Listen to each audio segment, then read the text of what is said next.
विदेशी हॉलिस्टिन फ्रीजियन गाय या फिर भैंस का जो घी होता है उससे कहीं ज्यादा प्राइस होती है इस A2 गीर गाय की bilona ghee. But why it is so, इसे समझने के लिए हम हमारी ये भारतीय नस्ल की जो गीर गाय होती है उसके लालन पालन को भी समझ लें। इसके लालन पालन के अंदर एक बात का बहुत मुख्य ध्यान रखा जाता है कि ये काउज हमेशा हैप्पी काउज होनी चाहिए, बिकॉज हैप्पी काउज ही हैप्पी मिल्क को डिलीवर करेगी, जो कि वाइब्रेशन के अंदर बहुत हाई होगा और उससे जो घी बनेगा वो बहुत ज्यादा वाइब्रेशन के अंदर हाई होगा। तो ये हैप्पी काउज का लालन पालन किस तरीके से होता है?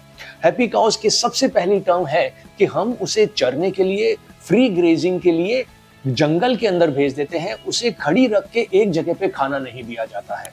जब वो अपनी इच्छा का खाना जंगल के अंदर जाके खाती है तो वो बहुत ज्यादा हैप्पी रहती है। इसे एक बहुत सिंपल एग्जाम्पल के थ्रू भी समझ लेते हैं कि जब हॉस्टल से हमारे बच्चे जब घर आते हैं और घर पे आके उनकी इच्छा का जब खाना खाते हैं और हॉस्टल की मेस का खाना उन्हें नहीं खाना पड़ता, जो कि उन्हें डायरेक्टली सर्व कर दिया जाता है ऑन द टेबल, उनके पास में किसी तरह की कोई चॉइस नहीं होती है, तो they are not so happy. But when they come back home and eat the food what they like, तो वो बहुत ज्यादा खुश रहते हैं। उसी तरीके से हमारी गाय जब जंगल में जाके खाना खाती है, अपनी इच्छा का खाना खाती है, तो वो बहुत ज्यादा खुश रहती है। That is the first condition for happy cows. The second condition is, हमारी गाय के 4 थन होते हैं, उनमें से 2 थन का जो दूध है वो काफ के लिए हमेशा छोड़ दिया जाता है। काफ उस 2 थन का दूध पी के जब बहुत ज्यादा तरीके से संतुष्ट हो जाता है, तो बचे हुए 2 थन से एक ग्वाला, एक गोपालक जो उसे मां मान के उसकी सेवा करता है, उसके लिए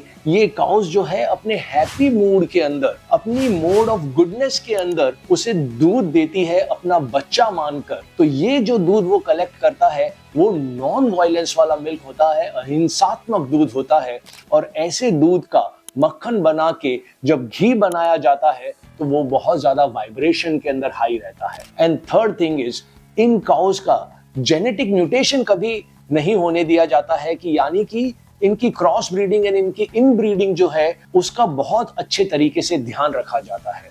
जब इस तरीके की काउज होती है, उनका जो मिल्क होता है उससे जो घी बनता है उसकी क्वालिटी बहुत ही उम्दा होती है, यानी कि बहुत ही ज्यादा अच्छी होती है। एंड इसी की वजह से इसकी प्राइस भी जो है वो थोड़ी सी ज्यादा हाई भी होती है। बट अगर मैं हेल्थ की बात करूं तो ये एब्सोल्युटली राइट वैल्यू है to give to this A2 Gir गाय का बिलौना घी. I will keep coming to you all with such information for nothing else than soulful living.